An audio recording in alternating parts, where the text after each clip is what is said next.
प्रिय भाइयों और बहनों, बात करना किसे पसंद नहीं है। दोस्तों के साथ बात करना, दोस्तों के साथ मस्ती करना, हम सभी को बात करना पसंद है। वास्तव में हमें अपनी बात रखने के लिए बात करना ज़रूरी है।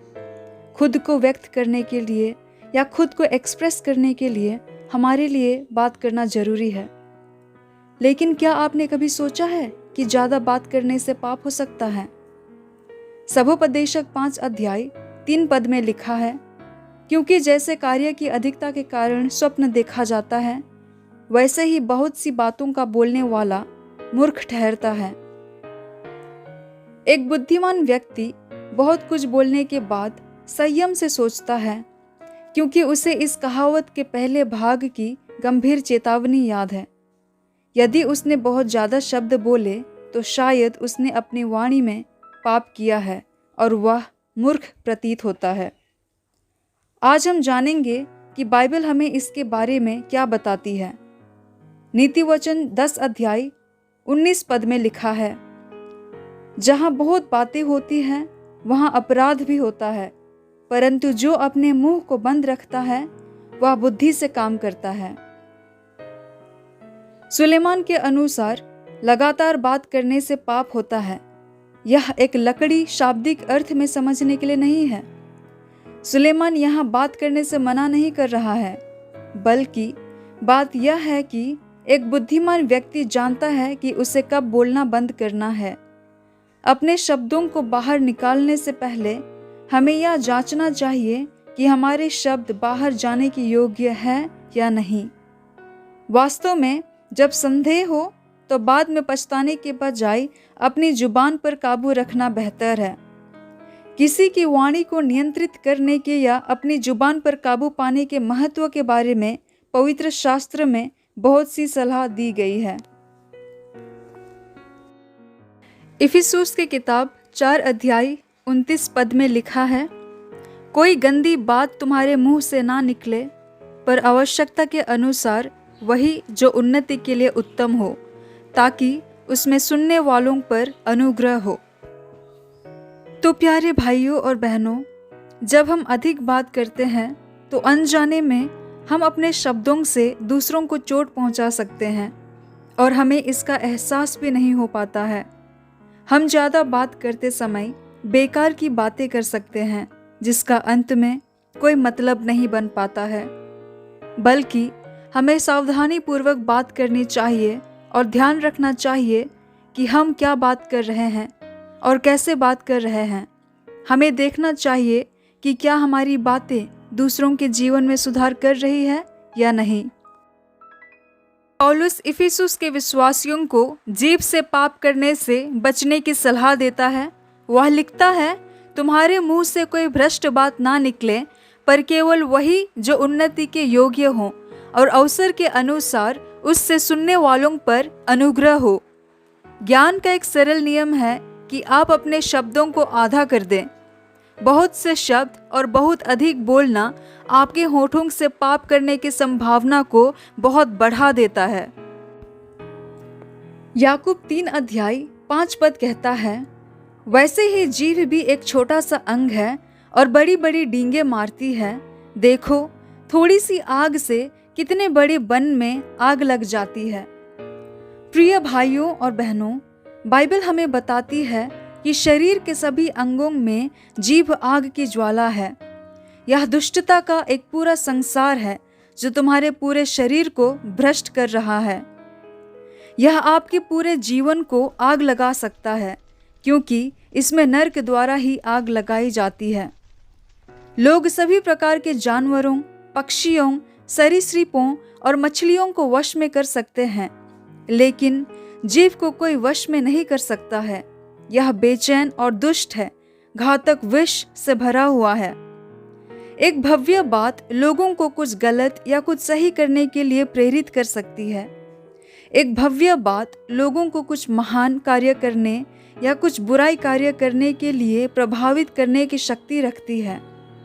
एक भव्य बात किसी को सही दिशा में भी ले जा सकती है या उन्हें गलत दिशा में भी ले जा सकती है। याकूब आगे कहता है कि हमारा मुंह, जो वचन हम बोलते हैं, दुष्टता का सारा संसार है। हमें जो बताया जा रहा है वह यह है कि हमारे मुंह के अंदर दुष्टता की दुनिया है जो शब्दों के रूप में बाहर आने का इंतजार कर रही है। यदि कोई व्यक्ति क्रोधित है तो उसकी बातों में उसका क्रोध का प्रभाव दिखाई देता है। क्रोध हमारे बातों को कड़वा बना देता है। इसीलिए बाइबल हमें अपनी जीभ पर नियंत्रण रखने का महत्व सिखाती है। जैसे छोटी सी चिंगारी बड़े से जंगल में आग लगा सकता है, वैसा ही हमारे छोटी सी बात किसी को गहरी चोट पहुंचा सकती है और पाप को जन्म दे सकता है। याकूब 1:19 में लिखा है, हे मेरे प्रिय भाइयों, याद रखो हर किसी को तत्परता के साथ सुनना चाहिए, बोलने में शीघ्रता मत करो, क्रोध करने में उतावली मत बरतो। विश्वासियों के रूप में हमें यह जुनूनी नहीं होना चाहिए कि हम जो चाहते हैं उसे पाने के लिए हमें सुना और समझा जाना चाहिए। यह एक स्वार्थी यानी सेल्फिश बात होगी। जब हम अपनी तात्कालिक इच्छाओं और अपनी तात्कालिक प्रतिक्रियाओं के अनुसार कार्य करते हैं तो हम नियंत्रण की कमी महसूस करते हैं, वह सेल्फ कंट्रोल की कमी महसूस करते हैं। और जब हमें लगेगा कि हम नियंत्रण खो रहे हैं तो हमें गुस्सा आएगा। ध्यान दें कि यह कभी क्रोध महसूस ना करने का आदेश नहीं है। क्रोध एक मानवीय भावना है या ह्यूमन इमोशन है जिसे हर कोई अनुभव करता है और इसे उचित ठहराया जा सकता है। हालांकि यहाँ याकूब का निर्देश यह स्पष्ट करता है कि हम अपनी क्रोधित प्रतिक्रियाओं को नियंत्रित करना या कम से कम धीमा करना सीख सकते हैं, जिससे हम पाप करने से बच सकते हैं। वास्तव में क्रोध को हम पर नियंत्रण न करने देना अपने आप में विश्वास का कार्य है। यह विश्वास करने का विकल्प है कि पिता नियंत्रण में है, कि वह हमसे प्रेम करता है और यह कि वह अच्छा है। प्रेरित याकूब ने अच्छी सलाह देते हुए कहा, हर एक मनुष्य सुनने में फुर्ती से, बोलने में धीरा और कोप करने में धीरा हो।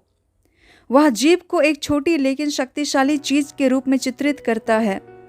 वह इसे आगे एक आग, अधर्म का संसार, अदम्य और एक बेचैन, बुराई, घातक, विष से भरा हुआ के रूप में वर्णित करता है।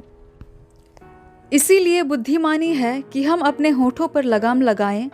याकूब जीव के पाखंडी प्रयोग का उपहास करता है।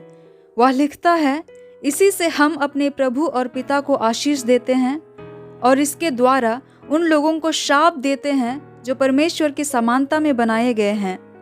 एक ही मुंह से आशीर्वाद और शाप आते हैं। मेरे भाइयों, ये चीजें नहीं होना चाहिए।